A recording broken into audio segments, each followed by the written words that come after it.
Hi guys, welcome back. So this is tip number 3. Yes, today's tip will be all about walking. Now, unless you're going to a city like Delhi where there's a lot of traffic and it's really hot and it's not really a walking city per se.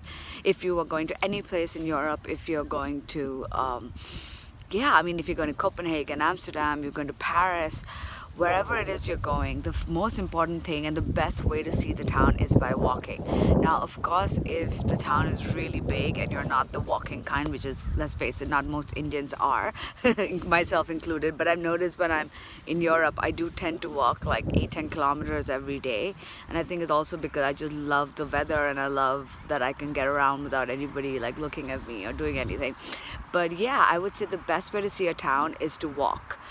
Or get yourself a map or a Google map on your phone and just walk and see what the city has to offer. You'll be surprised how much you get to see things.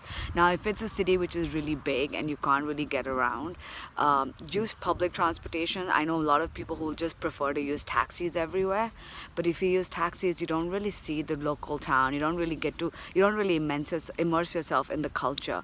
And yes, you can say that I don't speak the language, but you know what? I've noticed I get around pretty well despite the fact that I don't speak the language. Most places are pretty easy to understand. So use public transportation like trams and metros, even buses sometimes. And the last tip would be if you want to see a lot of things, and it's a big town and you can't really cover it just by walking, most cities now have hop-on, hop-off buses. They usually the ticket is usually either for 24 hours or 36 hours, and they take you all across town and you can get off at any stop and climb back on any of the buses during that.